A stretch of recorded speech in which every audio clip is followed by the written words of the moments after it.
Hello बच्चों, काफी बच्चे मुझसे रिक्वेस्ट कर रहे थे कि बहुत दिनों से कि सर इनऑर्गेनिक केमिस्ट्री रिवाइज करा दीजिए, जैसे आपने ऑर्गेनिक केमिस्ट्री को रिवाइज कराया है।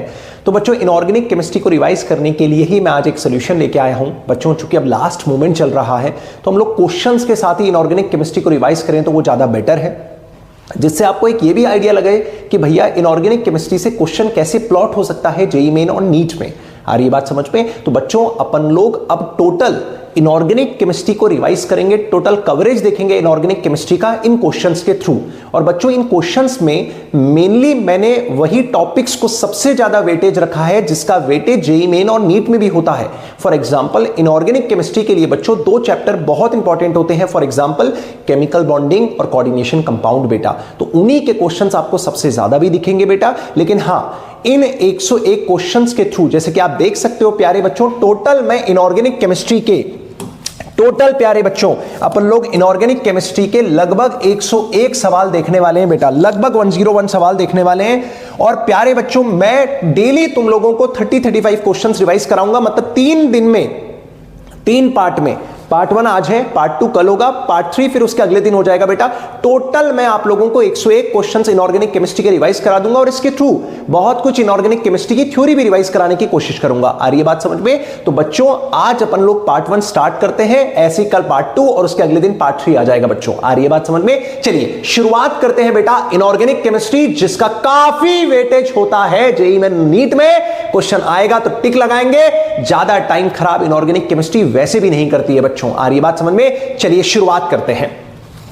तो प्यारे बच्चों, इनऑर्गेनिक केमिस्ट्री की शुरुआत, सबसे पहला सवाल इनऑर्गेनिक केमिस्ट्री में आपके सामने क्या है बच्चों? चलिए इसको सॉल्व करते हैं। सवाल यह है, सिलेक्ट द इनकरेक्ट रिएक्शन। बच्चों, हमें पूछा गया है इनमें से कौन सा इनकरेक्ट रिएक्शन है बेटा। आ रही बात समझ में? चलिए, तो क्वेश्चन अलग ही समझ में आ रहा होगा बच्चों। ऑक्सी एसिड पे बेस्ड क्वेश्चन है बेटा। ऑक्सी एसिड हम जानते हैं, फास्फोरस के ऑक्सी एसिड्स को हम लोग अच्छे से जानते हैं प्यारे बच्चों। तुम याद करो, फास्फोरस के तुम लोगों ने 3 सबसे इंपॉर्टेंट जरूर पढ़ रखे हैं बेटा। क्या?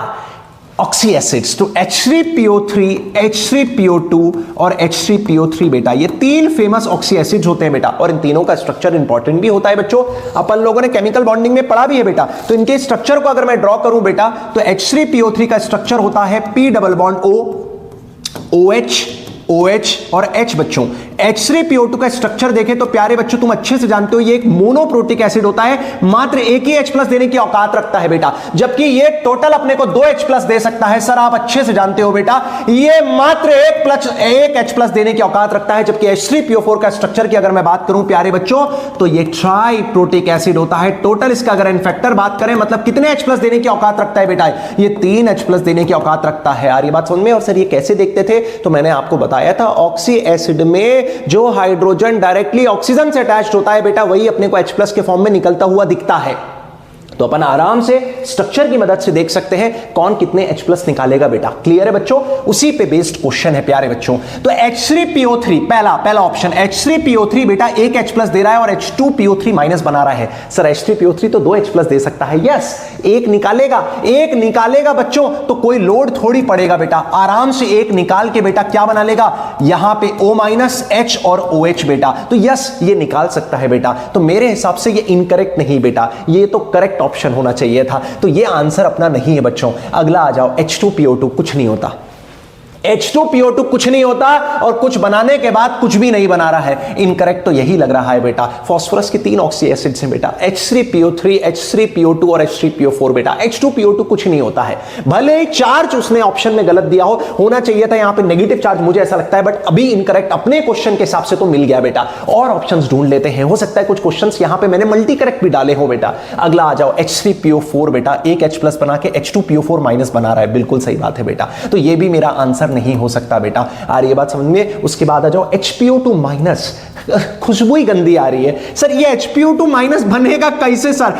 H3PO2 तो मात्र एक ही H+ निकाल के सर क्या बना लेता है सर? H2PO2 माइनस बना लेता है। सर खुशबू अच्छी नहीं आ रही सर, नहीं आ रही। ये भी भैया आंसर है अपना। तो मतलब इनकरेक्ट अगर पूछे हैं बेटा, तो अपन तो कौन से ऑप्शन टिक लगा के आएंगे बेटा? सेकंड ऑप्शन और फोर्थ ऑप्शन बेटा। आ रही बात समझ में? तो हो सकता है कुछ क्वेश्चंस बेटा आपको सिंगल करेक्ट मिले, कुछ क्वेश्चन हो सकता है यहाँ पे मल्टी करेक्ट मिले। तो एक अच्छा सवाल बेटा कहाँ पे, ऑक्सी एसिड्स ऑफ फास्फोरस से पूछा हुआ, और फास्फोरस के ऑक्सी एसिड्स बड़े फेमस हैं। अब कुछ बच्चे मेरे से यहाँ पूछ सकते हैं सर ये तो पी ब्लॉक में भी होता है, और पी ब्लॉक तो डिलीट हो चुका है। प्यारे बच्चों, केमिकल बॉन्डिंग की कोई बाउंड्री नहीं है, और ये इसीलिए बेटा अपन लोग वहां पे भी बता देते हैं केमिकल बॉन्डिंग में। और मेरा आपसे रिक्वेस्ट है आप लोग प्लीज रिवाइज करके जरूर जाइएगा बेटा ऑक्सी एसिड्स और इनका नॉमेनक्लेचर। चलिए अगले क्वेश्चन की तरफ बढ़ते हैं बच्चों। अगला सवाल देखते हैं किस पे है। The acid having O bond, फिर से ऑक्सी एसिड। और याद करो बेटा ये फेवरेट पोर्शन होता है अपना, केमिकल बॉन्डिंग में काफी क्वेश्चंस इससे अपन लोगों ने प्रैक्टिस भी की है बेटा। O बॉन्ड किस में होगा बेटा? प्यारे बच्चों याद करो, O बॉन्ड को अपन लोग परऑक्सी बॉन्ड कहते हैं। क्या कहते हैं बोलो? इसको प्यारे बच्चों अपन लोग परऑक्सी बॉन्ड कहते थे बेटा। आ रही है बात समझ में? अब परऑक्सी लिंकेज पता करने का एक बहुत आसान तरीका बताया था। सेंट्रल मेटल एटम की ऑक्सीडेशन स्टेट निकाल लो, अगर वो मैक्सिमम से ज्यादा आए समझ जाओ उसमें परऑक्सी लिंकेज है बेटा। आ रही है बात समझ में? तो आंसर तो प्यारे बच्चों तुम्हें दिख ही गया होगा। सर याद करो H2H2O8 सर इसी को तो याद करो बेटा, अपन मार्शल्स एसिड कहते थे। प्यारे बच्चों इसको मार्शल्स एसिड कहते थे, और इसके स्ट्रक्चर में O लिंकेज आती है बेटा। क्यों? क्योंकि जब सेंट्रल एटम की ऑक्सीडेशन स्टेट तुम निकालोगे तो यहां +7 आ रही होगी, जबकि +7 हो नहीं सकती। इसका मतलब इसमें परऑक्सी लिंकेज है। तो जब भी सेंट्रल एटम की ऑक्सीडेशन स्टेट उसकी मैक्सिमम से ज्यादा आ जाए समझ जाओ उसमें कौन सी लिंकेज है बेटा? परऑक्सी लिंकेज है। और मैं इसका स्ट्रक्चर ड्रॉ भी कर देता हूं प्यारे बच्चों। इसका स्ट्रक्चर अगर तुम लोग ड्रॉ करो तो इसका स्ट्रक्चर बेटा कुछ इस प्रकार से आएगा, जिसमें यहां O लिंकेज, ये कौन सी लिंकेज कहलाएगी बेटा? परऑक्सी लिंकेज कहलाएगी बेटा। इसी को अपन क्या कहेंगे बोलो? Martial acid. आंसर तो मिल ही गया है बेटा। आ रही है बात समझ में? लेकिन कुछ स्ट्रक्चर और तुम थोड़े से देख लो बेटा। जैसे फोर्थ वाले को अगर अपने को ड्रॉ करना होता तो सल्फर डबल बॉन्ड, इनको थायोनिक एसिड्स कहते हैं बेटा। इनको क्या कहते हैं? टेट्राथायोनिक एसिड्स भी कह सकते हो बेटा। तो यहां बन गया OH और ये बन गया OH बेटा। बोलो हाँ या ना? सही बात है बेटा। अगर मैं इसके स्ट्रक्चर को ड्रॉ करना चाहूं बेटा, तो इसके स्ट्रक्चर को अगर अपन ड्रॉ करेंगे तो यहां पे सल्फर बॉन्ड आएगा बेटा, डबल बॉन्ड। और इसकी भी ट्रिक तुम लोगों को बहुत अच्छे से पता है कि ये स्ट्रक्चर्स अपन लोग ड्रॉ कैसे करते थे बेटा। बोलो हाँ या ना? सर तो ऑक्सी एसिड्स के स्ट्रक्चर पे काफी बार सवाल आते भी है बेटा। जेईई एडवांस का भी एक फेवरेट पोर्शन होता है, प्लीज आप इसको अच्छे से रिवाइज करके जाइएगा बेटा। आ रही बात समझ में? और यहीं पे अगर मैं H2H2O3 का स्ट्रक्चर ड्रॉ करूं बेटा, तो बिल्कुल किसके जैसा है? H2SO4 जैसा ही होता है बेटा। बस ऑक्सीजन को एक किससे रिप्लेस कर देना? सल्फर से रिप्लेस कर देना। This is the structure of H2S2 and O3 बेटा। ये बात समझ में? तो आंसर अपने को मिल गया है बेटा मार्शल एसिड। प्लीज याद रखना H2H2O8 बेटा। चलिए अगला सवाल अपन लोग करते हैं बेटा। अगला सवाल, among ammonia, phosphine, arsenic hydride, SbH3 and bismuth hydride, which is strong reducing agent बेटा। तो एक क्वेश्चन पी ब्लॉक का है, लेकिन यस केमिकल बॉन्डिंग में भी इसको अपन डिस्कस कर लेते हैं। तो इनमें से कौन अच्छा रिड्यूसिंग एजेंट है बेटा? अब बड़े ध्यान से सुनना बेटा। इनमें से वो अच्छा रिड्यूसिंग एजेंट होगा जिसमें सेंट्रल मेटल एटम और हाइड्रोजन में काफी बॉन्ड लेंथ का डिस्टेंस होगा बेटा। मतलब बॉन्ड लेंथ काफी ज्यादा होगी, डिस्टेंस काफी ज्यादा होगा, तो वो बॉन्ड आसानी से ब्रेक हो जाएगा। और ब्रेक हो जाएगा तो वो किसकी तरह काम करेगा बेटा? रिड्यूसिंग एजेंट की तरह काम करेगा। तो अगर अपन बात करें बेटा इन सब में सबसे अच्छा रिड्यूसिंग एजेंट तो बिस्मथ हाइड्राइड होता है बेटा। और वो भी इसलिए क्योंकि बिस्मथ और हाइड्रोजन के बीच में चूंकि डिफरेंस बहुत ज्यादा है साइज का, तो बॉन्ड लेंथ ज्यादा होती है, इसलिए आसानी से ब्रेक हो जाता है बेटा। इसीलिए लो बॉन्ड डिसोसिएशन एनर्जी बेटा। तो मोस्ट अप्रोप्रिएट ऑप्शन क्या हो जाएगा? Bismuth hydride and due to low bond dissociation energy बेटा। आसानी से बिस्मथ और हाइड्रोजन को अपन सेपरेट कर सकते हैं, इसीलिए वो क्या अच्छा कहलाएगा बोलो? रिड्यूसिंग एजेंट कहलाएगा बेटा। आ रही है बात समझ में? और ऐसे ही वहां पे भी होता था बेटा। किसमें? अगर मैं बात करूं 17 ग्रुप में अगर मैं बात करूं HF, HCl, HBr, HI, अगर आपसे पूछे इनमें से सबसे अच्छा रिड्यूसिंग एजेंट कौन होगा बेटा, तो रिड्यूसिंग एजेंट का ऑर्डर भी यही होता था बेटा। आ रही है बात समझ में? और यही ऑर्डर बेटा 16वें ग्रुप में भी होगा। अगर मेरे पास H2O है, H2S है, H2Se है और H2Te है बच्चों, रिड्यूसिंग एजेंट का ऑर्डर अगर पूछा है तो यही ऑर्डर निकल के आएगा। सेम यहां पे भी ऑर्डर बेटा यही निकल के आएगा बच्चों। और उसका रीजन यही है, डाउन द ग्रुप जाता हूं तो साइज बढ़ती है तो हाइड्रोजन और टेल्यूरियम में गैप बहुत ज्यादा होगा बेटा, जिससे आसानी से वो उस बॉन्ड को अपन ब्रेक कर सकेंगे। क्लियर है बच्चों? तो यहां आंसर मिल गया। आसान सवाल था बेटा। नेक्स्ट क्वेश्चन आइए बच्चों। अगला सवाल, द सॉलिड PCl5 एग्जिस्ट्स बेटा। बहुत फेमस सवाल सर, बहुत फेमस सवाल। इसको पहले आईआईटी ने भी पूछा हुआ है। आईआईटी ने इस प्रकार से पूछा था कि PCl5 की सॉलिड स्टेट में हाइब्रिडाइजेशन क्या होगी बेटा, तो उसके हमको कैटायनिक पार्ट की भी बतानी थी और एनायनिक पार्ट की भी बतानी थी। तो अपन जानते हैं प्यारे बच्चों PCl5 सॉलिड स्टेट में कैसे एग्जिस्ट करता है, PCl4+ एंड PCl6-। सर हमें कैसे पता चलेगा? तो प्यारे बच्चों अपने पास एक पूरी लिस्ट है जहां कौन सा कोवेलेंट मॉलिक्यूल सॉलिड स्टेट में किन आयंस के फॉर्म में एग्जिस्ट करता है, और ये लिस्ट बहुत इंपॉर्टेंट है सर। जेई मेन, नीट और जेई एडवांस में इससे रिलेटेड सवाल बहुत सारे आए हैं। आ रही है बात समझ में? तो प्लीज याद रखना सॉलिड स्टेट में PCl5 कैसे एग्जिस्ट करता है, PCl4+ एंड PCl6-। लेकिन वहीं पे प्यारे बच्चों अगर मान लो PBr5 के बारे में पूछा होता तो याद करो बेटा ये कुछ इस प्रकार से एग्जिस्ट करता है, PBr4+ एंड Br- के फॉर्म में एग्जिस्ट करता है। इस केस में PBr6- नहीं बनता बेटा, क्योंकि PBr6- में स्टेरिक हिंड्रेंस इतना ज्यादा हो जाता है कि वो ब्रेक कर जाता है PBr5 एंड Br- में। तो अल्टीमेटली अपने को यहां Br- और PBr4+ मिलता है बेटा। क्लियर है बच्चों? तो solid state PCl5 exist as PCl4+ and PCl6- बेटा। और दोनों की आप हाइब्रिडाइजेशन निकाल भी लोगे बेटा। दोनों की मैं हाइब्रिडाइजेशन भी बता देता हूं जो आईआईटी में क्वेश्चन आया था बच्चों। तो इसकी hybridisation is sp3 and PCl6- की हाइब्रिडाइजेशन बनेगी बेटा sp3d2 बेटा। क्या बनेगी बच्चों? sp3d2। चलिए अगला सवाल सॉल्व करते हैं बच्चों।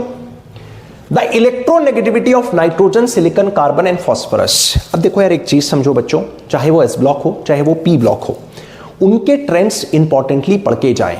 जैसे एक तो साइज का ट्रेंड इंपॉर्टेंट है, एक इलेक्ट्रोनेगेटिविटी का ट्रेंड, इलेक्ट्रॉन एफिनिटी का ट्रेंड, आयोनाइजेशन एनर्जी का ट्रेंड, एटलीस्ट ये 4। और बेटा यार जेई मेन में तो डेंसिटी का ट्रेंड भी बहुत बार पूछा है।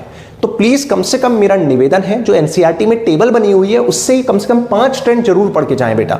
और इनको अपन लोगों ने पीरियोडिक प्रॉपर्टीज में भी पढ़ा हुआ है।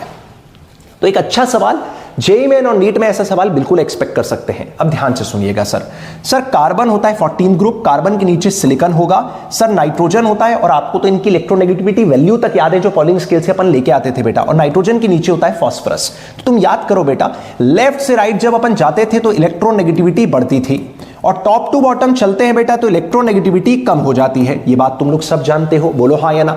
तो सबसे ज्यादा इलेक्ट्रोनेगेटिविटी अगर मैं यहां टिक लगाऊं बेटा तो वो नाइट्रोजन की होगी। उसके बाद अगर अपन जाएं बेटा तो वो कार्बन की होगी, 2.5 या 2.6 के आसपास होती है। उसके बाद अगर अपन जाएं बेटा तो वो किसकी, फास्फोरस की होगी। और उसके बाद अपन जाएं तो किसकी होगी प्यारे बच्चों, सिलिकॉन। उसके हिसाब से बेस्ट पॉसिबल ऑप्शन तुम्हें कौन सा लगता है? तो उसके हिसाब से आंसर क्या हो गया बेटा, थर्ड हो गया। जिस पे ज्यादा टाइम देना है उस पे अपने आप ज्यादा टाइम दूंगा बेटा, जो क्वेश्चन आसान है उसको अपन आगे बढ़ाएंगे। क्लियर है? तो एक इजी सवाल इलेक्ट्रोनेगेटिविटी का, इसको आप आराम से कर सकते थे बेटा। चलिए, और नाइट्रोजन की जानते हो लगभग 3 के आसपास होती है बेटा इलेक्ट्रोनेगेटिविटी। कार्बन की बात करें तो 2.5 2.6 के आसपास, डिपेंड करता है फिर उसके हाइब्रिडाइजेशन वगैरह क्या है बेटा। क्लियर है? चलो अगली आओ बेटा बात करेंगे। Which set describe shapes of XCF2, XCF4, XCF6? देखो बेटा यार क्लास में हमेशा मैं कहता हूं कि देखो हाइब्रिडाइजेशन, शेप और बॉन्ड एंगल से सवाल बहुत उठ के आते हैं। इसीलिए केमिकल बॉन्डिंग का एक फेवरेट पोर्शन है हाइब्रिडाइजेशन वाला, उसी से शेप डिसाइड होते हैं। कृपया करके मेरा आपसे निवेदन है उनको प्लीज अच्छे से रिवाइज कर लें।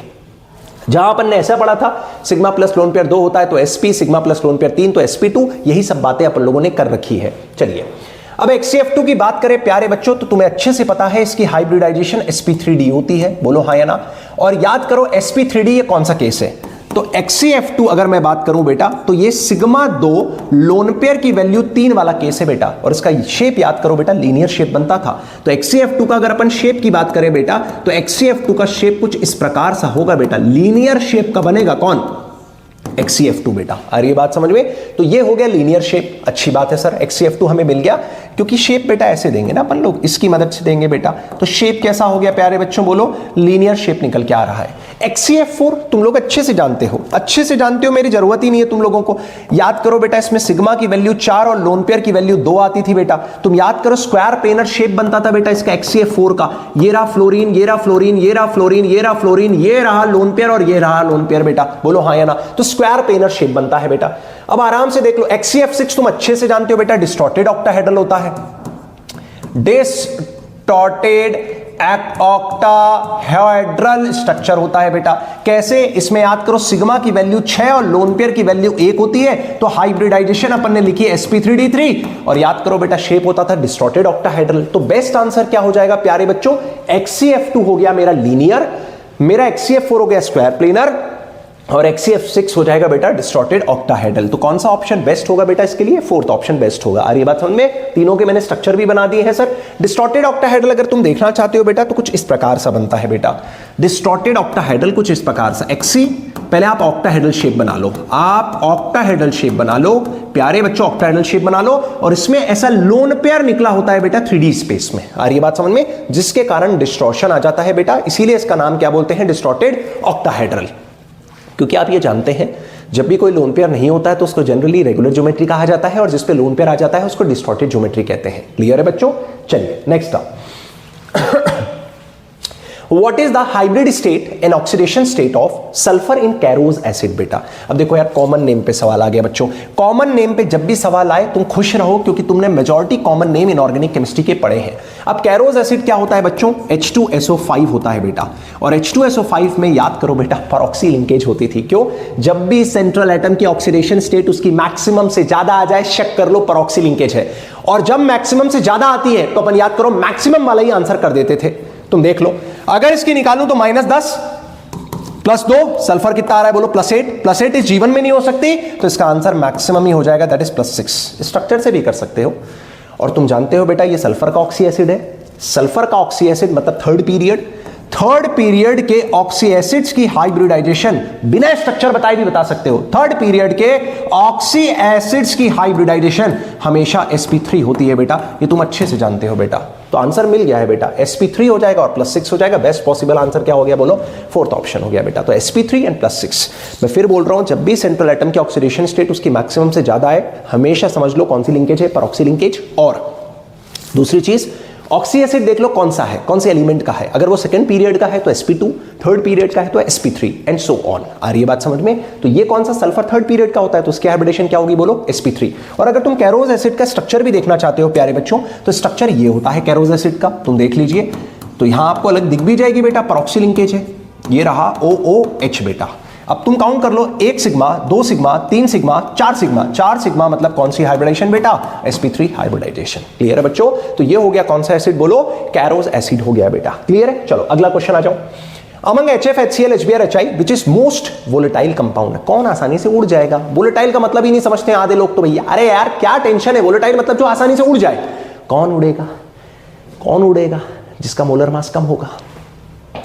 और मोलर मास कम अकेला डिसाइड नहीं करेगा, ये भी चेक कर लेना उसमें हाइड्रोजन बॉन्डिंग तो नहीं हो रही। हाइड्रोजन बॉन्डिंग वाला नहीं उड़ता है। तो तुम अच्छे से जानते हो बेटा HF का मोलर मास सबसे कम है। लेकिन प्यारे बच्चों इसमें सबसे खूबसूरत बात हो रही है क्या? कि हाइड्रोजन बॉन्डिंग शो करता है बेटा। हाइड्रोजन बॉन्डिंग के कारण यह आसानी से नहीं उड़ पाएगा। अब इनमें से जिसका मोलर मास कम है उसका वेंडर वॉल फोर्स कम है, और जिसका वेंडर वॉल फोर्स कम है वो आसानी से उड़ जाएगा बेटा, उसका बॉइलिंग पॉइंट भी कम होगा। तो इसमें से सबसे जो वोलेटाइल कंपाउंड होगा बेटा वो आंसर होगा HCl। प्लीज इसको याद रखना। तो most volatile compound is HCl। और HCl की बॉटल जब खोलोगे भी ना तो एकदम फ्यूम्स निकलती हैं बेटा। फ्यूमिंग HCl वर्ड भी तुम लोगों ने सुना होगा, इसीलिए क्योंकि HCl के बीच में प्यार बहुत ज्यादा नहीं है, क्योंकि हाइड्रोजन बॉन्डिंग है नहीं बेटा। वेंडर वॉल फोर्सेस भी कम है क्योंकि मोलर मास कम है, और तुम जानते हो vendor wall force directly proportional होता है किसके? मोलर मास के बच्चों। क्लियर है बच्चों? चलिए तो 8वां सवाल भी हम लोगों ने सक्सेसफुली कर लिया है, समझ आ गया होगा। अब आ जाओ बेटा यार 9th सवाल की तरफ चल रहे हैं अपन लोग। 9th question, out of CrO3, CrO2, Cr2O3 and CrO order of acidic strength. एक इजी सवाल है। देखो यार एक चीज समझो बच्चों, एक चीज समझना, जनरली अब इसको प्लीज अलग से ध्यान भी रखना बेटा। क्या? कि जनरली ऐसा देखा गया है कि जो मेटल्स के ऑक्साइड्स होते हैं बेटा, मेटल्स के ऑक्साइड्स होते हैं वो जनरली क्या होते हैं? आर बेसिक इन नेचर बेटा। कैसे होते हैं बोलो? बेसिक होते हैं बच्चों, बेसिक जनरली। लेकिन तुम अच्छे से जानते हो जितना ज्यादा सेंट्रल मेटल एटम पे बेटा ऑक्सीडेशन स्टेट इंक्रीज होती है बेटा उतना इसमें कोवलेंट कैरेक्टर आएगा, और जितना कोवलेंट कैरेक्टर आएगा बेटा उतनी ऑक्साइड्स एसिडिक होती जाएंगी। तो जितनी ज्यादा बेटा ऑक्सीडेशन स्टेट होगी ना किसकी? सेंट्रल मेटल एटम की, उतना ऑक्साइड बेटा क्या निकल के आएगी? एसिडिक निकल के आएगी बेटा। मैं फिर क्या बोल रहा हूं? सेंट्रल मेटल एटम पे जितना ज्यादा ऑक्सीडेशन स्टेट बढ़ता जाता है उतना कोवलेंट कैरेक्टर ज्यादा, और कोवलेंट कैरेक्टर जितना ज्यादा होगा उतनी ऑक्साइड्स एसिडिक होंगी, क्योंकि नॉन मेटल्स कोवेलेंट बॉन्ड बनाते हैं, उनके ऑक्साइड्स एसिडिक होते हैं। तो जितना ज्यादा सेंट्रल मेटल एटम मेटल पे पॉजिटिव चार्ज बढ़ेगा, उतना फजान रूल के हिसाब से कोवेलेंट करैक्टर बढ़ेगा, उतने ऑक्साइड्स उनके क्या होते जाएंगे बेटा, एसिडिक होते जाएंगे। क्लियर है? कुछ चेक नहीं करना है आपको, ऑक्सीडेशन स्टेट चेक करना है, जिसकी सबसे ज्यादा होगी वही एसिडिक है। क्रोमियम यहाँ +6 में आ रहा है, यहाँ +4 में आ रहा है, यहाँ +3 में आ रहा है बच्चों, और यहाँ पे आप देख लो +2 में आ रहा है। अब आराम से मिल गया आंसर। मैं क्या बताऊं बेटा, मैं तुम्हें क्या बताऊं, CrO3 सबसे ज्यादा एसिडिक हो गया, आंसर सर मिल गया। सर Cr2O3 तो आप जानते हो एम्फो होता है, एम्फो क्या होता है सर, एम्फोटरिक बोलिए ना, क्या होता है बेटा, एम्फोटरिक होता है। Cr2O3 एम्फोटरिक होता है। और ऐसे ही बेटा मैग्नीज में भी रिवाइज करा देता हूं, प्लीज इसको याद रखना। मैग्नीज में क्या होता है, ध्यान से, है ना, इंपॉर्टेंट कंसेप्ट है, ध्यान रखना। Mn2O7 बेटा, MnO2 और MnO में अगर मैं बात करूं तो ये यहां पे मैग्नीज +7 में है, ये मैग्नीज +4 में है, ये मैग्नीज +2 में है। तो सबसे ज्यादा अगर तुमसे कोई एसिडिक का ऑर्डर पूछता है तो ये ऑर्डर निकल के आएगा बच्चों। आ रही है बात समझ में? और याद रखना बेटा, MnO2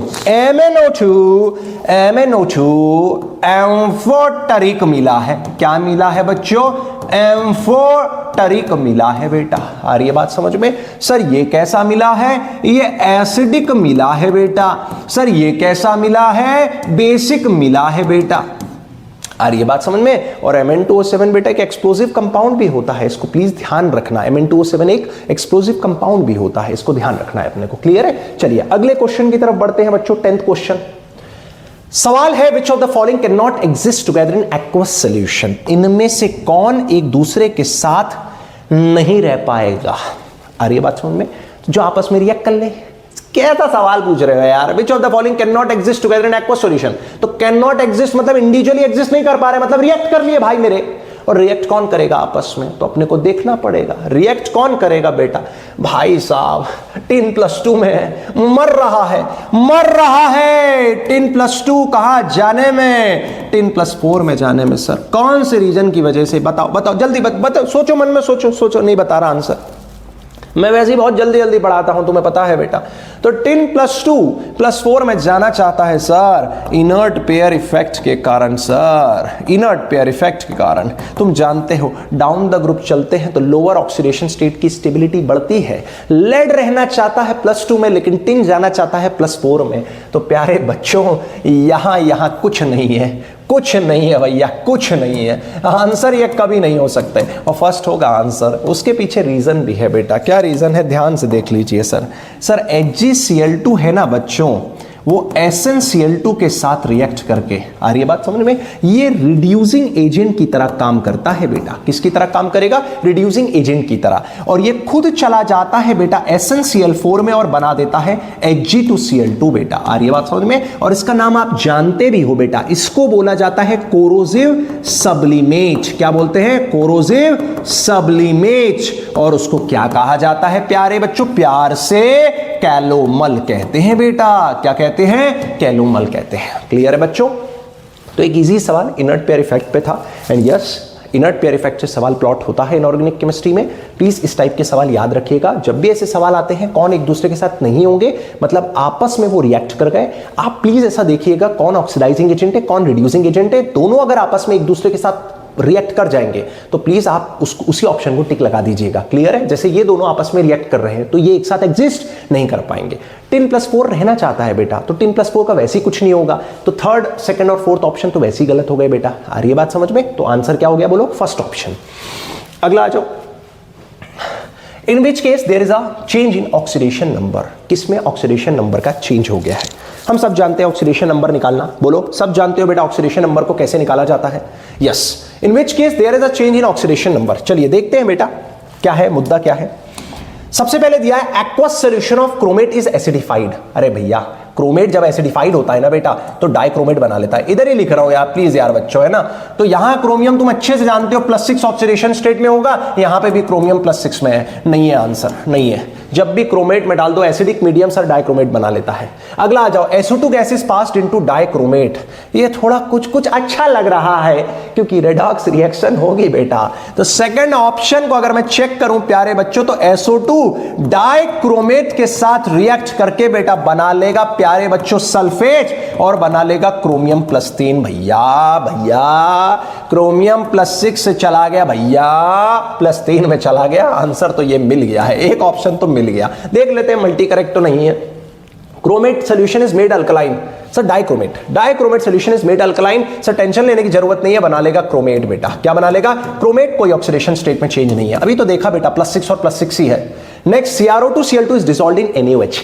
सर ये जानते हो, इससे मुलाकात हुई है। इसको क्रोमाइल क्लोराइड कहते हैं बच्चों। क्या कहते हैं? Chromyl chloride. Chromyl chloride react कर रही है CrO2Cl2 NaOH के साथ बच्चों, बना लेगा Na2CrO4। तो यहां पे भी इसकी +6 है, यहां भी इसकी +6 है, नहीं हुआ चेंज सर। फोर्थ ऑप्शन भी नहीं है बेटा। ऑक्सीडेशन नंबर चेंज करने की बात कर रहा है ना बेटा, तो ये कहां से होगा? बोलो हाँ या ना। तो SO2 gas is passed into dichromate, तो ये आंसर होगा अपना बच्चों। क्लियर है? क्योंकि ऑक्सीडेशन स्टेट चेंज हो जाएगी, रेडॉक्स रिएक्शन है। अगला आ जाओ बच्चों, which is true about ionic radius of M2+। Okay, कोई मेटल दिया हुआ है बेटा, डाई पॉजिटिव आयन है, उनमें अपने को आयोनिक रेडियस का ऑर्डर जमाना है। इजी सवाल है यार, बहुत इजी सवाल है डी ब्लॉक से बच्चों, इसमें कोई डाउट ही नहीं होना चाहिए। सीधे आप लोग ऑप्शन टिक लगाओ बेटा। 3D सीरीज में अपन जाते हैं तो आपको अच्छे से पता है। +2 की पूछी है, लेकिन ध्यान रखना बेटा +2 की पूछी है तो अगर तुमको अच्छे से याद हो बेटा, अपन लोगों ने +2 का ट्रेंड भी याद किया हुआ है, अपन लोगों ने नॉर्मल एटॉमिक रेडियस भी याद किया हुआ है बेटा। तो अगर मैं +2 ट्रेंड की अगर बात करूं बेटा, तो जिंक +2 की कंपैरेटिवली साइज बढ़ जाती थी। तो इसका जो ऑर्डर निकल के आना चाहिए बेटा, वो लगभग अगर मैं अपन बात करें तो ग्राफ ऐसा सा आता था बेटा यार। इसका ग्राफ अगर अपन बात करें तो ग्राफ लगभग ऐसा सा आता है बेटा, ये है ना, लगभग ऐसा सा आता था डी ब्लॉक के केस में। तो डी ब्लॉक के केस में ऐसा आता है तो बेटा अपन अच्छे से जानते हैं, निकल होता है, फिर कॉपर होता है और फिर जिंक होता है। तो मेरे हिसाब से सबसे बड़ी साइज जिंक +2, क्योंकि देखो ना ग्राफ के हिसाब से बेटा साइज इंक्रीज हो जाती थी। आ रही है बात समझ में? फिर कॉपर हो जाएगा, फिर निकल। तो आंसर बेस्ट क्या हो गया बोलो? फर्स्ट ऑप्शन बेटा। ये आता था लगभग टेंटेटिव ग्राफ बेटा। आ रही है बात समझ में? तो ध्यान रखना इस चीज को कि लेफ्ट से राइट अपन जा रहे हैं तो नॉर्मली साइज क्या होना चाहिए? डिक्रीज देन कांस्टेंट, बोलो हाँ या ना, फिर इंक्रीज होती थी। तो उसी के कारण बेटा ये ग्राफ आया है। क्लियर है बच्चों? चलिए ये वाला रीजन याद करो बेटा, कांस्टेंट जैसा हो जाता था। नेक्स्ट आओ बच्चों, अगला सवाल। Mn+2 forms a complex with Br-. The magnetic moment of complex is 5.92 Bohr magneton. Okay 5.92 Bohr magneton आया है बेटा मैग्नेटिक मोमेंट। आप जानते हो म्यू इज इक्वल टू होता है √ऑफ Nn+2 बोहर मैग्नेटॉन।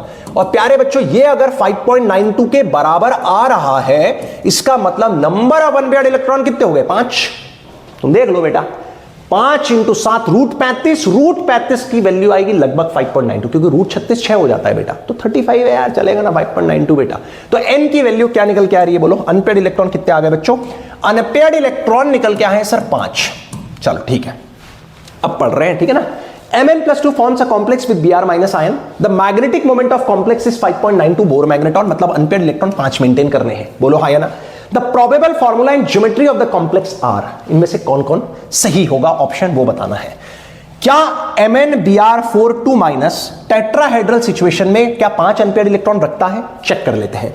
अब बेटा यार मैग्नीज का कॉन्फ़िगरेशन हम सब जानते हैं, 3d5 होता है बेटा। अगर मैं मैग्नीज की यहां पे ऑक्सीडेशन स्टेट की बात करूं तो वो +2 में आएगा, विच इज कॉन्फ़िगरेशन क्या हो गया प्यारे बच्चों? 3d5 हो गया। बोलो हाँ या ना। Br हम लोग जानते हैं बेटा एक वीक फील्ड लिगेंड होता है जो इलेक्ट्रॉन्स की पेयरिंग नहीं करवा पाता। तो अगर डेटा D5 है तो 5 खाली हो गए ना बेटा, तो n की वैल्यू 5 है बेटा। And yes it is a weak field, तो पक्का कॉम्प्लेक्स बन रहा होगा। चेक कर लो, टेट्राहेड्रल, पक्का sp3 हाइब्रिडेशन आ रही है बेटा, पक्का हाइब्रिडेशन sp3 आ रही है। एंड यस n की वैल्यू 5 आ रही है। नंबर ऑफ अनपेयर्ड इलेक्ट्रॉन कितने आ रहे हैं? 5 आ रहे हैं, क्योंकि बेटा D वाले खाली रह जाएंगे ना सारे के सारे। अरे लल्लाओं देख लो, ऐसे ऐसे देख लो बेटा, 1 2 3 4 और 5 बेटा, पेयरिंग नहीं हो पाएगी ना बेटा, तो 5 अनपेयर्ड इलेक्ट्रॉन रह गए ना। तो फर्स्ट ऑप्शन सही है बच्चों। अगला, स्क्वायर प्लेनर तो बदतमीजी कर रहा है, बदतमीजी कर रहा है। अब आ जाओ बेटा, MnBr64 क्या हो गया बोलो? ऑक्टाहेड्रल।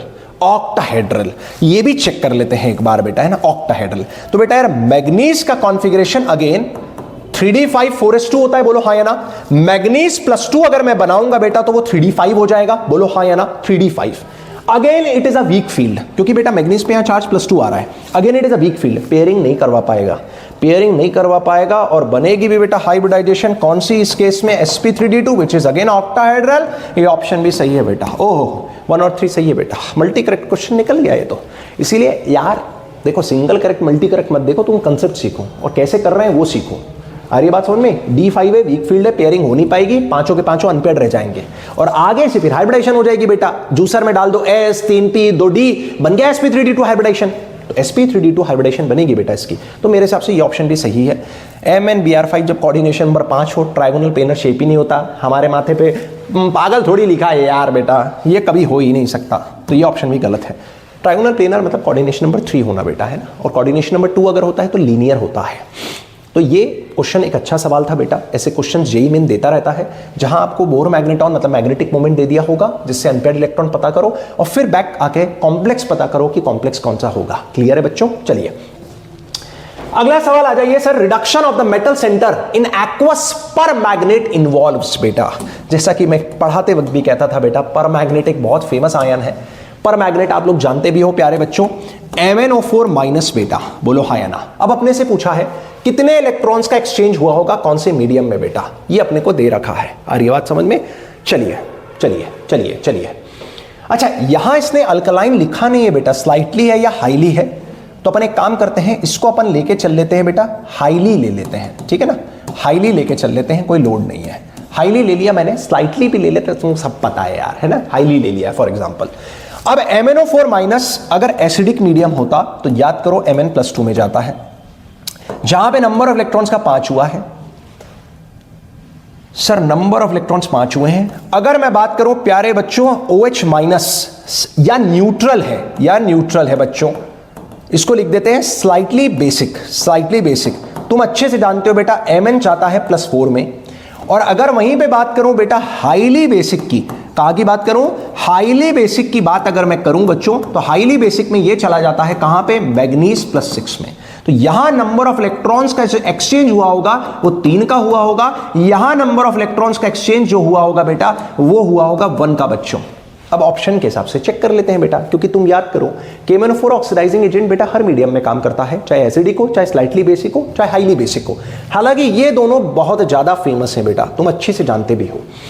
चलिए 3 electrons in neutral medium, 3 electrons in neutral medium, yes 3 electrons in neutral medium is right option.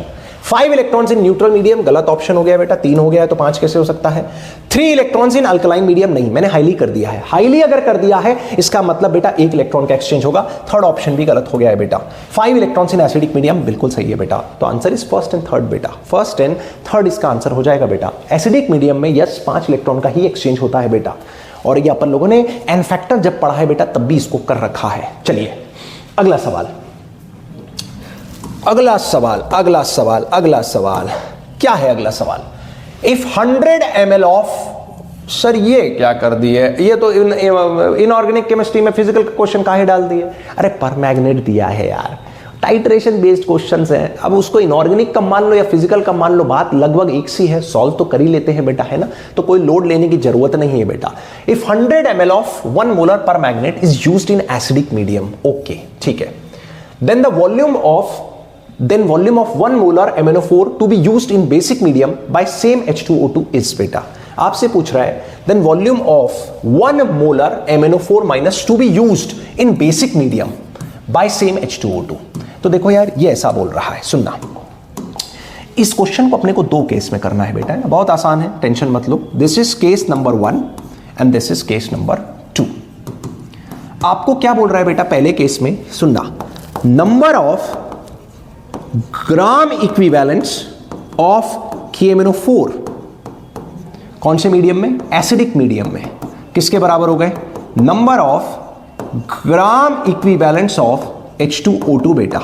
ये बात समझ रहे हो, बोलो हाँ या ना, सही बात है। और केस 2 क्या बोल रहा है, number of gram equivalence of KMnO4 इस कौन से मीडियम में, कौन से मीडियम में, कौन से मीडियम में, बेसिक मीडियम। और ये स्लाइटली बेसिक करना बेटा, है ना, ये स्लाइटली होगा पक्का, स्लाइटली बेसिक है ना, ध्यान रखना, स्लाइटली बेसिक मीडियम है।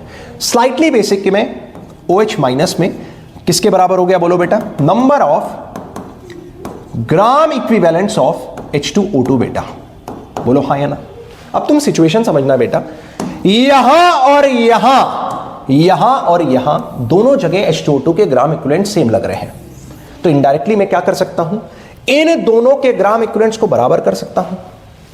टाइट्रेशन का फंडा जानती है, लॉ ऑफ ग्राम इक्विवेलेंट्स का फंडा जानती हो बेटा, इन दोनों के ग्राम इक्विवेलेंट्स बराबर है, इन दोनों के ग्राम इक्विवेलेंट्स हैं, तो इनडायरेक्टली बोल सकता हूं ना इन दोनों के ग्राम इक्विवेलेंट्स भी बराबर होंगे बेटा। तो अब टेंशन मत लो, सीधे लिख रहा हूं मैं number of gram equivalents of KMnO4। अब नंबर ऑफ ग्राम इक्विवेलेंट्स का फॉर्मूला क्या होता है तुम अच्छे से जानते हो, क्या, volume into molarity into n factor, volume into molarity into n factor. क्या फॉर्मूला है सर, कंसेप्ट यहां पे लिख देता हूं बेटा, नंबर ऑफ ग्राम इक्विवेलेंट का फॉर्मूला होता है क्या, नंबर ऑफ मोल्स, या मोल्स वाला नहीं लिखते, जो जरूरत पड़ रही है वो लिख देता हूं अभी, molarity into volume into n factor, है ना, ये वाला फॉर्मूला याद रखो अभी, यही तो काम आ रहा है बेटा।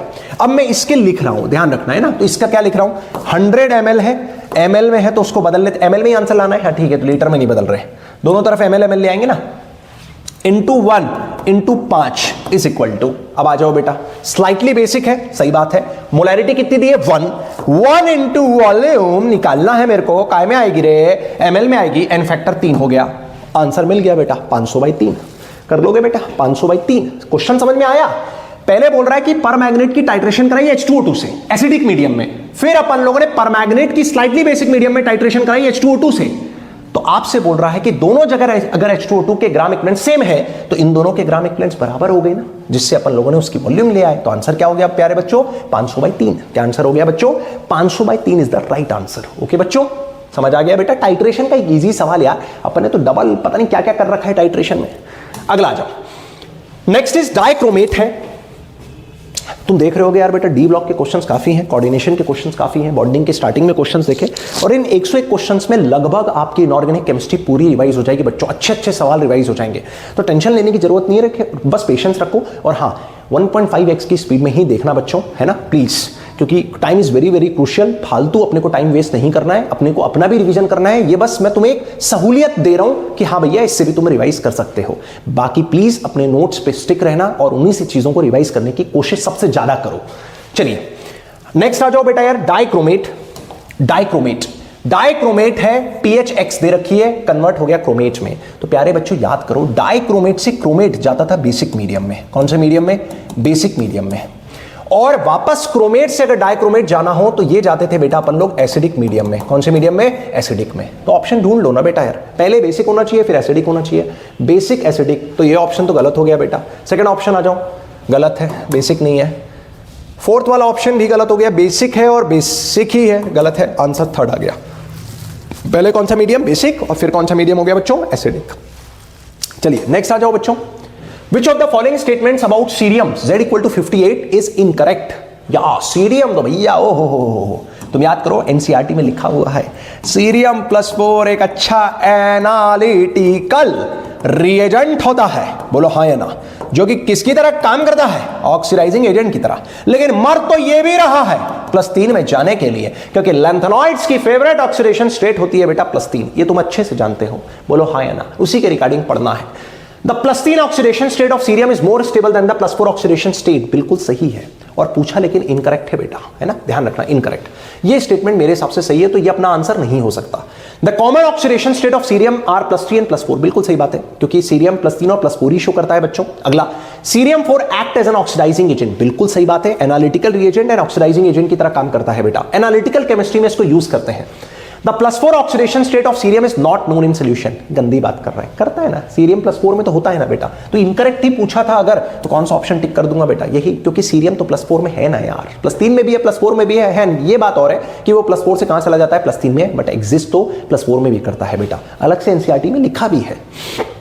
तो मेरे हिसाब से एक इजी सवाल, डी ब्लॉक का एनसीईआरटी से सीधे उठ के आया हुआ सवाल है। चलिए अगला सवाल देखते हैं बच्चों, Which is the correct electronic configuration for the complex NiNH3 2+?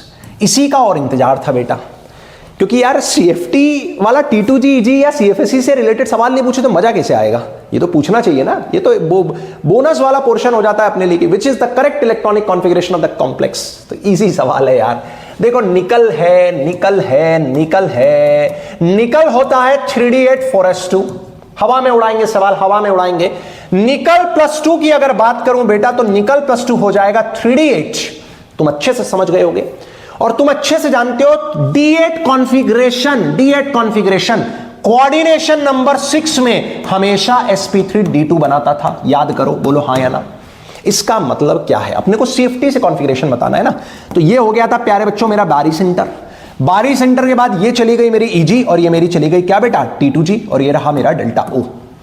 अब मुझे कितने इलेक्ट्रॉन भरना है बेटा, 8 इलेक्ट्रॉन भरना है बेटा। ध्यान से सुनिएगा, 8 इलेक्ट्रॉन, 8 इलेक्ट्रॉन। हालांकि वो स्ट्रॉन्ग फील्ड है बेटा, स्ट्रॉन्ग फील्ड है, बट यहां कोई फर्क पड़ेगा नहीं बेटा, है ना। यहां कोई फर्क पड़ेगा नहीं, फर्क पड़ता है D4 से D7 में बस, कि स्ट्रॉन्ग फील्ड है या वीक फील्ड है। तो यहां कैसे भर देते हैं बेटा अपन, 1 2 3 4 5 6 7 8 भर दिए, 8 इलेक्ट्रॉन भर दिए। अब ये अपन जानते हैं बेटा क्या कहलाती थी, बोलो T2g, और ये अपन क्या कहलाता था, बोलो बेटा Eg। अब इसके लिए अपन कैसे लिख लेंगे, जल्दी बोलो, T2g साथ में लिखना है, मिला के लिखना है क्या, हाँ। तो T2g 6 Eg 2 हो जाएगा बेटा, बोलो हाँ ना। तो T2g 6 Eg 2 हो जाएगा बेटा। T2g 6 Eg 2 कौन सा ऑप्शन मैच कर रहा है बच्चों, सेकंड ऑप्शन। क्लियर है बच्चों। तो एक इजी सवाल CFT का। चलिए अगला आ जाओ। Among NiCO4, NiCN4 2 minus, NiCl4 2 minus बेटा। देखो यार एक चीज बता दूं बच्चों, इस क्वेश्चन को देख के याद आ रही है, कोऑर्डिनेशन केमिस्ट्री में बहुत लिमिटेड ऐसे कॉम्प्लेक्स हैं जो बार बार IIT नीट या जेईई मेन ने पूछे हैं। कृपया करके उनकी हाइब्रिडाइजेशन तो अच्छे से निकालना सीख लो और याद कर लो। मैं तो ये कहता हूं, उन्हीं में से ये कॉम्प्लेक्स कुछ ये है, 3 आपको भर भर के दिखेंगे PYQs में, भर भर के दिखेंगे आप लोगों को बेटा। बात कर लेते हैं प्यारे बच्चों।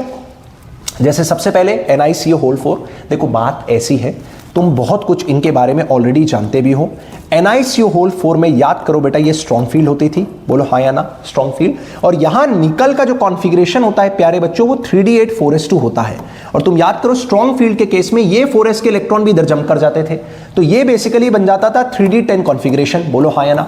अब अगर 3D10 कॉन्फ़िगरेशन बन चुका है तो बेटा अब आगे 4s और 4p ही तो मिक्स हो पाएंगे बेटा। तो ये रही 4s और ये रही 4p, और 4 ऑर्बिटल को मिक्स कराना है क्योंकि कोऑर्डिनेशन नंबर 4 है बेटा। तो हाइब्रिडाइजेशन इस केस में याद करो sp3, और ये निकल के आता था बेटा क्या, डायामैग्नेटिक। तो ये एक स्पेशल केस भी होता था बेटा, भले ही स्ट्रॉन्ग फील्ड है बट बना टेट्राहेड्रल है बेटा sp3 वाला, है ना। क्यों, क्योंकि ये 4s के इलेक्ट्रॉन भी जंप करके यहां पेयर कर जाते थे।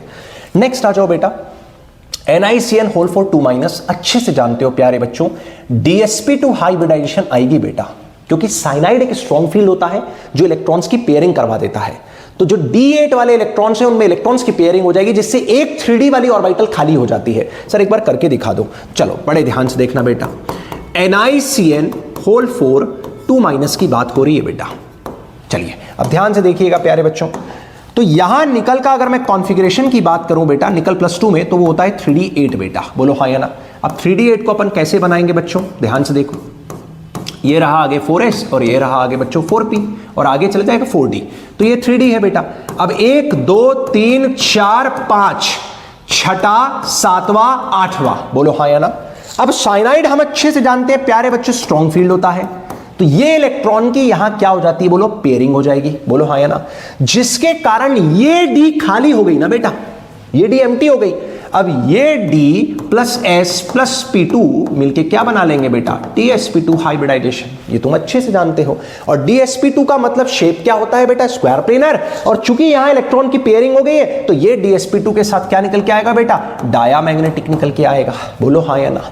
लेकिन क्लोरीन जो होता है बेटा, वो याद करो वीक फील्ड होता है, तो sp3 हाइब्रिडाइजेशन आएगी, और इसमें इलेक्ट्रॉन की पेयरिंग नहीं, तो ये पैरा होगा।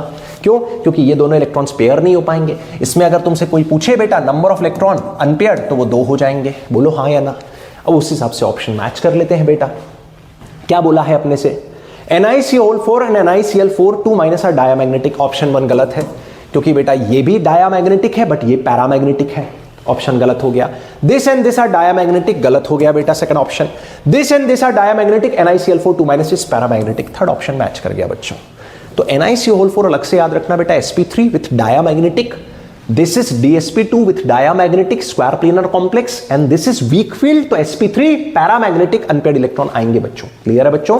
चलिए अगली बात करते हैं, अगली बात करते हैं। नेक्स्ट आ जाओ, when excess of ammonia is added to copper sulphate solution the deep blue coloured complex is formed, the complex is बेटा, जब एक्सेस ऑफ अमोनिया रिएक्ट करेगी कॉपर सल्फेट से, बहुत फेमस सर, सॉल्ट एनालिसिस की एक बहुत फेमस रिएक्शन है बेटा, अच्छे से जानते भी हो। कॉपर +2 कॉपर सल्फेट लिया हुआ है, सीधे वो लिख देते हैं अपन, कॉपर सल्फेट लिया हुआ है बच्चों, तो कॉपर सल्फेट की रिएक्शन करवा रहा है एक्सेस अमोनिया के साथ, बहुत फेमस कॉम्प्लेक्स है बेटा, डीप ब्लू कलर का कॉम्प्लेक्स बनता है CuNH3 4SO4 बेटा, आ रही है बात समझ में, CuNH3 4SO4 बेटा। और तुम अच्छे से जानते हो बेटा ये वो कॉम्प्लेक्स है जिसमें कॉपर की ऑक्सीडेशन स्टेट अगर मैं निकालूं तो वो कितनी निकल के आ रही है बेटा, +2 का मतलब है बेटा कॉपर +2 का कॉन्फ़िगरेशन तुम अच्छे से जानते हो, कौन सा कॉन्फ़िगरेशन बनेगा, D9।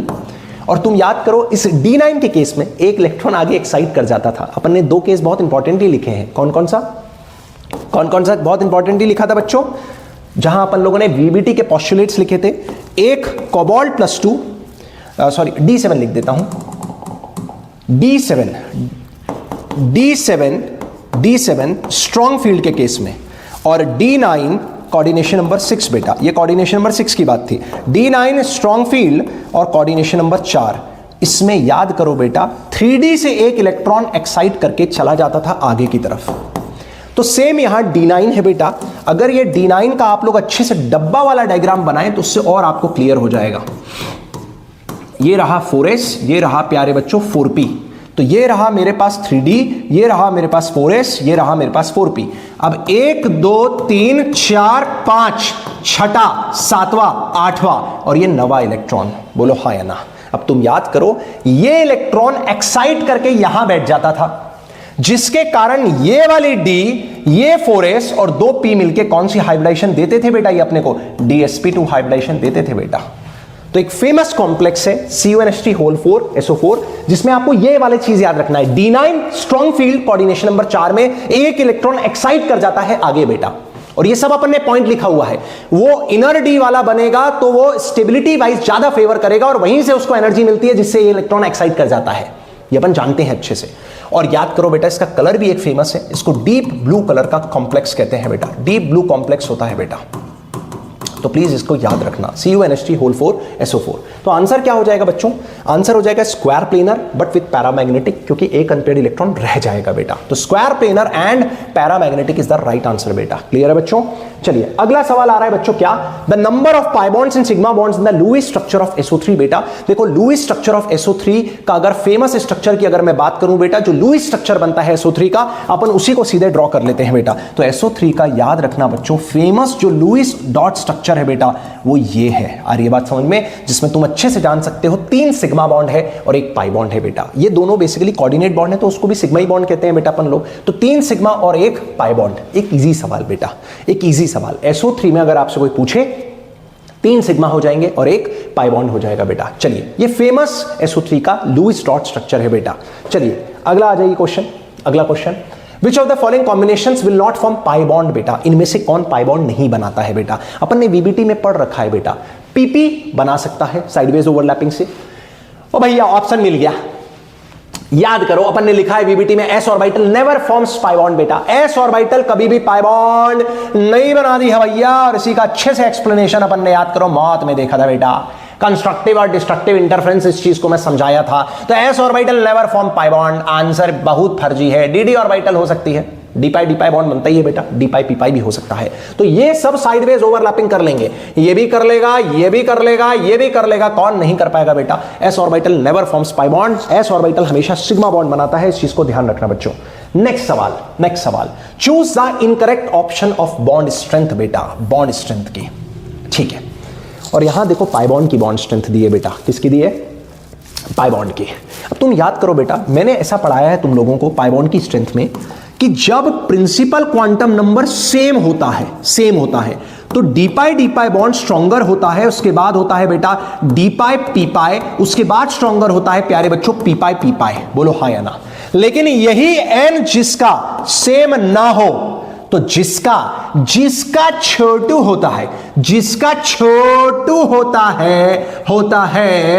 है क्या? n बेटा, n जिसका छोटू होता है, n जिसका छोटू होता है बेटा, वो बॉन्ड स्ट्रेंथ ज्यादा हो जाती है, वो बॉन्ड स्ट्रेंथ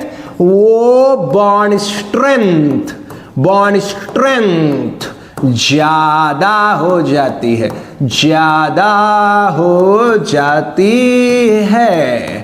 ध्यान रखना, क्लियर है बेटा? अब ध्यान से देखना बेटा, तो पीपाई है पर n ज्यादा है, तो जो इनकरेक्ट बोला है क्या? ओके, इनकरेक्ट बोला है, ध्यान रखना बेटा। 2 सही बात है, ये 2-3 है बेटा, और पीपाई है, तो बिल्कुल ये तो सही है, इनकरेक्ट नहीं है, ये बिल्कुल बॉन्ड स्ट्रेंथ सही है बेटा। सेकंड ऑप्शन पे आ जाओ बेटा, ये 2 है, ये 3 है, ये 2 है और ये 3 है, लेकिन बेटा याद करो पीपाई ज्यादा होता है, स्ट्रॉन्गर पीपाई ज्यादा होता है। देखो 2-3 है, जब प्रिंसिपल क्वांटम नंबर सेम है तो पीपाई स्ट्रॉन्गर होता है। ये ऑप्शन गलत है बेटा, इनकरेक्ट ऑप्शन है, ये ज्यादा स्ट्रॉन्गर होना चाहिए, ये ज्यादा स्ट्रॉन्गर होना चाहिए, इसीलिए आंसर बी मिल गया है बेटा। बाकी n छोटा है तो स्ट्रॉन्गर है, यस, और सर 2-2-3-3 यह होगा, स्ट्रॉन्गर होगा, 2s2p स्ट्रॉन्गर होगा, तो आंसर बी मिल गया है बेटा। तो देखो जब प्रिंसिपल क्वांटम नंबर क्या होता है, सेम होता है बेटा, तो ये बॉन्ड स्ट्रेंथ चलती है, और जब प्रिंसिपल क्वांटम नंबर सेम नहीं होता है तो जिसका प्रिंसिपल क्वांटम नंबर छोटा होता है वो बॉन्ड स्ट्रॉन्गर बनता है बेटा। क्लियर है बच्चों? क्योंकि वो न्यूक्लियस के पास होगा। नेक्स्ट सवाल आ जाइए भैया, नेक्स्ट सवाल आ जाइए। A list of species having the formula XZ4 is given below. Okay. IIT advance का पूछा हुआ सवाल है बेटा। यस, IIT एडवांस 2014 में आया था और ऐसे सवाल IIT ने बहुत पूछे भी हैं बेटा। क्या सवाल है, ध्यान से देखिएगा। A list of species having the formula XZ4 is given below. Okay. Defining shape on the basis of the location of X and Z atoms, the total number of species having square planar shape बेटा, square planar।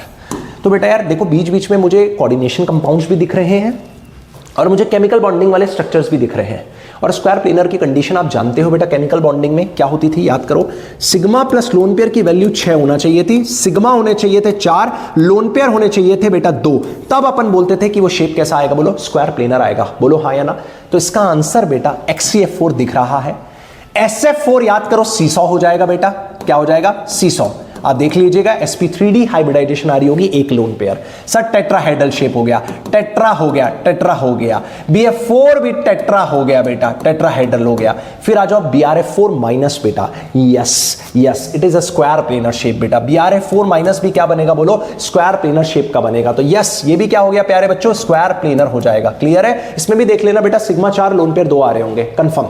फिर आ जाओ बेटा CuNH3 2 positive, अभी बताया था थोड़ी देर पहले ही बेटा, याद करो स्क्वायर प्लेनर कॉम्प्लेक्स है, वो एक इलेक्ट्रॉन जिसमें एक्साइट कर गया था। अब आ जाओ क्लोरीन है बेटा और आयरन है। क्लोरीन प्यारे बच्चों एक वीक फील्ड होती है, और याद करो बेटा वीक फील्ड कभी भी इस केस में बेटा, आयरन के केस में वीक फील्ड कोऑर्डिनेशन नंबर 4 कभी नहीं बना पाएगी स्क्वायर प्लेनर। तो ये भी क्या निकल के आएगा बच्चों, टेट्राहेड्रल। क्या निकल के आएगा, टेट्राहेड्रल कॉम्प्लेक्स आएगा बेटा। नेक्स्ट Cl अगेन क्या हो गया, बोलो वीक फील्ड हो गया बेटा, वीक फील्ड। और याद करो ये मेटल 3D का ही है ना, तो ये भी कैसा निकल के आएगा बेटा, टेट्राहेड्रल। लेकिन वहीं पे बात करूं बेटा, अगर मैं किसकी अगर मैं बात करूं, PtCl4 2- की, तो याद करो बेटा निकल के नीचे होता है पैलेडियम, और पैलेडियम के नीचे होता है platinum, which is of 5D series. 5D के लिए हर लिगेंड स्ट्रॉन्ग फील्ड की तरह काम करता है। तो ये केस आप ऐसा इमेजिन कर लो NiCN4 जैसा, क्योंकि ये सब सेम ग्रुप के तो होते हैं, निकल पैलेडियम प्लेटिनम सेम ग्रुप के होते हैं बेटा, निकल पैलेडियम प्लेटिनम सेम ग्रुप के होते हैं। तो जैसा अपन ने अभी इसका स्ट्रक्चर पढ़ा था, याद करो NiCN4 का, जिसमें इलेक्ट्रॉन्स की पेयरिंग होती थी, तो निकल की जगह कौन हो गया, बोलो प्लेटिनम हो गया, क्योंकि दोनों के वैलेंस इलेक्ट्रॉन सेम है। और अब इसके लिए क्लोरीन भी स्ट्रॉन्ग फील्ड की तरह काम करेगी, जैसे साइनाइड काम करती है। तो इलेक्ट्रॉन की पेयरिंग जरूर होगी बेटा, और पेयरिंग होगी तो इसका शेप भी क्या निकल के आ जाएगा बच्चों, स्क्वायर प्लेनर। तो टोटल कितनी स्पीशीज मिल रही है बेटा स्क्वायर प्लेनर वाली, एक ये भी स्क्वायर प्लेनर है, बोलो हाँ या ना। तो आंसर क्या हो जाएगा बच्चों इसकी, अगर मैं बात करूं 1, फिर अगर अपन बात करें बेटा 2, फिर बात करूं 3, फिर अगर मैं बात करूं बेटा 4, तो आंसर इसका अपने को जो देना था बेटा वो कितना हो जाएगा, बोलो 4 इसका आंसर हो जाएगा बेटा। क्लियर है बच्चों? तो याद रखना ऐसे सवाल बहुत आते हैं बेटा, कोऑर्डिनेशन बॉन्डिंग को मर्ज करके पूछा हुआ सवाल है। ऐसे ही इसमें सवाल एक ये भी बनता है कि कौन डाया है कौन पैरा है, आगे ऐसे सवाल भी आएंगे। What is the hybridisation of anionic part of solid Cl2O6 molecule? आज ही डिस्कशन हुआ था कि PCl5 के दो फॉर्म में एग्जिस्ट करता है सॉलिड स्टेट में, PCl4 प्लस और PCl6 माइनस। वैसे ही सवाल आ गया बेटा कि Cl2O6 सॉलिड स्टेट में कैसे एग्जिस्ट करेगा बेटा, पहले वो याद रखो। ClO2 प्लस और ClO4 माइनस बेटा, उसमें से हमसे पूछ रहा है एनाइनिक पार्ट की हाइब्रिडाइजेशन। तो आप इसकी हाइब्रिडाइजेशन निकाल लीजिए, वो आ रही होगी sp2 बेटा। और ClO4 माइनस, चूंकि क्वेश्चन में पूछा है तो इसका स्ट्रक्चर भी बता देता हूं बेटा। ये होता है स्ट्रक्चर ClO4 माइनस का। तुमने HClO4 का स्ट्रक्चर बनाना सीखा ही है, उसी से मैंने क्या बता दिया, ClO4 माइनस बेटा। और अगर तुम इसकी हाइब्रिडाइजेशन अब तुम देखो बेटा, तो 4 सिग्मा मतलब sp3 हाइब्रिडाइजेशन बेटा। तो आंसर क्या हो जाएगा बच्चों, sp3 हाइब्रिडाइजेशन हो जाएगा बेटा। क्लियर है बच्चों? इसका बैंड शेप आएगा बेटा, देख लेना, 2 सिग्मा एक लोन पेयर आ रहा होगा, है ना।